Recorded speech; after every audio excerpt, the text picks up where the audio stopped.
Hi guys, welcome back to my channel. അപ്പോൾ എല്ലാവരും ചോദിക്കുന്ന ഒരു ക്വസ്റ്റ്യൻ ഉണ്ട്, അതായത് അസാൻ മോനെ ഞാൻ മനഃപൂർവ്വം കാണാൻ പോകുന്നില്ല എന്നുള്ള നിങ്ങളുടെ തെറ്റായ ഒരു ധാരണ കമൻസ് ഒരുപാട് വരുന്നുണ്ട്.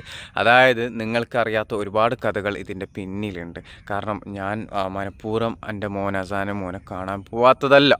അതിൻ്റേതായ ഒരുപാട് കാര്യങ്ങളുണ്ട്. സഫയും ഞാനും ഒത്തിട്ട് ഒരുപാട് ട്രൈ ചെയ്ത ഒരു കാര്യവുമാണ്. സഫ അടക്കം പോയി ചോദിച്ചിട്ടുണ്ട്, കുഞ്ഞിനെ കാണിക്കണം എന്നുള്ള രീതിയിൽ പറഞ്ഞപ്പം അവരില്ല, പറ്റില്ല എന്നുള്ള രീതിയിൽ സഫാനോട് അടക്കം പറഞ്ഞായിരുന്നു. പിന്നീട് ഞാനും സഫയും ഒരു ശത്രുവായി മാറിയതിന് ശേഷം അവർ സഫയെ കാണിക്കാൻ ബാധ്യസ്ഥനായി.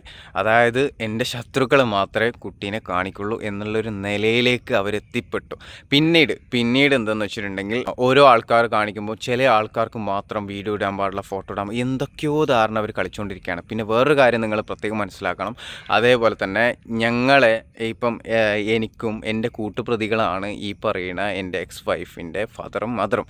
ഈ പോക്സോ കേസിൽ ഞാനും എല്ലാ ഫാമിലിയും, കുടുംബക്കാരും, പള്ളിക്കാരും, ഒരുപാട് ആൾക്കാർ ഇതിൻ്റെ കേസിൽ ഉണ്ട്. അതുകൊണ്ട് തന്നെ എൻ്റെ കൂട്ടുപ്രതിയായ ഇവരെ എനിക്ക് ഒരിക്കലും പോയി മീറ്റ് ചെയ്യാൻ പറ്റൂല. ഇവർ പല രീതിയിലും ഇല്ലാത്ത ഒരുപാട് വ്യാജ കാര്യങ്ങൾ എന്നെപ്പറ്റി പറഞ്ഞ് സ്പ്രെഡ് ചെയ്യുന്നുണ്ട്.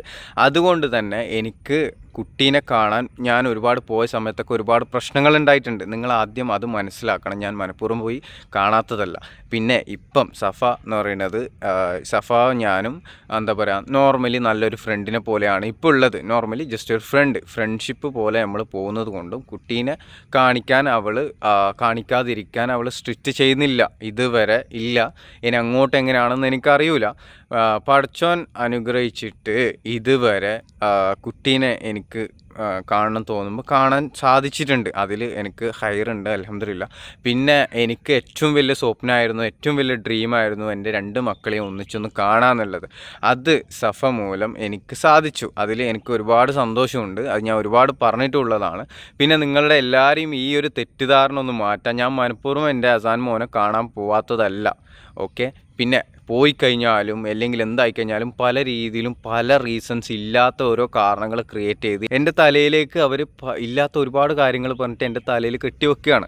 അപ്പോൾ ഇങ്ങനത്തെ ഒരു സാഹചര്യം മുന്നോട്ട് പോയിക്കൊണ്ടിരിക്കുന്ന സമയത്ത് എനിക്ക് എന്താ പറയുക, ഇതിൽ ഇങ്ങനെ എല്ലാവരും മറന്ന് ഒറ്റയടിക്ക് അങ്ങോട്ട് എൻ്റെ സ്വന്തം ഇഷ്ടപ്രകാരം പോയിട്ട് ചാടിക്കഴിഞ്ഞാൽ എന്താ പറയുക, അതിൻ്റെ പിന്നിൽ വരുന്ന ഭവിഷ്യത്തുകൾ നിങ്ങൾക്കറിയാത്തത് കൊണ്ടാണ്. കാരണം ഇപ്പോൾ കേസും കാര്യങ്ങളൊക്കെ നടക്കുന്നത് കൊണ്ട് തന്നെ ഇതിനെ ഒരു വേറെ രീതിയിൽ അവരാക്കി മാറ്റിയാണ്. കാരണം എന്താണ് ഇത്, ആരും ഇതിനെപ്പറ്റി പഠിക്കാനോ പിടിക്കാനോ നിൽക്കാണ്ട് ഇങ്ങനെ വായി കൊണ്ട് ഓരോന്ന് പറഞ്ഞ് ഇങ്ങനെ ക്രിയേറ്റ് ചെയ്യുന്നതല്ലാണ്ട് ഇതൊരു ഇതായിട്ടല്ല പോണത്. കാരണം എന്നെ ഒരു കൊലയാളിയാക്കിയിട്ട് വരെ ചിത്രീകരിച്ച അത് ഭയങ്കര എനിക്ക് വല്ലാത്ത രീതിയിൽ എന്നെ പെയിനാകിയൊരു കാര്യമാണ്. കാരണം മറ്റുള്ളവർ പറയണല്ല, അറിയാത്തവർ പലതും പറയും.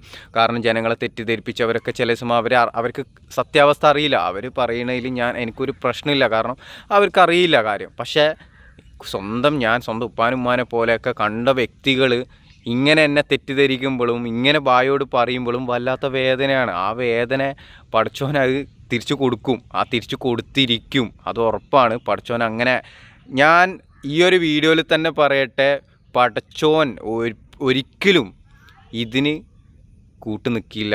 അതിന് അവർ അനുഭവിക്കും എന്ന് പറഞ്ഞെങ്കിൽ നല്ല രീതിയിൽ അനുഭവിക്കട്ടെ. പടച്ചോനെ എന്തായാലും അനുഭവിപ്പിക്കുക ചെയ്യും. ഇതെൻ്റെ ശാപമാണ് അവർക്ക് എന്നും. കാരണം ഒരു ബാപ്പയുടെ ശാപം എന്നും അവർക്ക് ഉണ്ടാവും. ശാപമുണ്ട് എന്നൊക്കെ പറയുമ്പോൾ നിങ്ങൾ പറയും അതേപോലെ തന്നെ ആ ഉപ്പാക്കൊരു ശാപമുണ്ട് എന്നുള്ളത്. അതിന് ഞാൻ ഒരു തെറ്റും ചെയ്തിട്ടില്ല എന്നുള്ള നല്ല ബോധം എനിക്ക് ഇന്നും അന്നും എപ്പോഴും ഉണ്ട്. കാരണം എനിക്ക് അത്ര വലിയ മനസാക്ഷി ഇല്ലാത്തൊരു വ്യക്തിയൊന്നുമല്ല ഞാൻ. എൻ്റെ ഭാഗത്ത് ഒരു മിസ്റ്റേക്കും ഇല്ല എന്നുള്ളത് നല്ല ഉറപ്പ് എനിക്കുണ്ട്. കാരണം ചെറിയ വാക്കുകൾ എല്ലാ ഫാമിലിയിലും ഉണ്ടാകുന്നതാണ്. അത് പ്രത്യേകിച്ച് വേറൊരാൾക്ക് ബാഡായിട്ട് കാണുമ്പോൾ ഏതൊരു ഭർത്താവായാലും ചോദിച്ചു. ആ ഒരു കാര്യം മാത്രമേ ഞാനും ചോദിച്ചിട്ടുള്ളൂ. അല്ലാതെ വേറൊരു രീതിയിലും എൻ്റെ ഭാഗത്തുണ്ടായ മിസ്റ്റേക്ക് അല്ല, അത് വേറൊരാളെ ഭാഗത്താണ് മിസ്റ്റേക്ക് ഉള്ളത് എന്നുള്ളത് എനിക്ക് നല്ല ബോധമുണ്ട്. അവർക്കും അത് അറിയുന്ന കാര്യമാണ്. പക്ഷേ പിന്നീട് എന്തുകൊണ്ടാണ് അവർ മറച്ചു വെക്കുന്നത് ഒന്നും എനിക്ക് മനസ്സിലാവുന്നില്ല. സോ അതാണ് ഞാൻ അതിൻ്റെ പിന്നിൽ പോവാത്തത്. പിന്നെ അതേപോലെ തന്നെ ഞാൻ മനഃപൂർവ്വം കാണാൻ പോവാത്തതും അങ്ങനെ ഇങ്ങനെ ഒന്നും ആരും വിചാരിക്കണ്ട. എനിക്കറിയാം ഞാൻ എന്താണ് ഏതാണ്.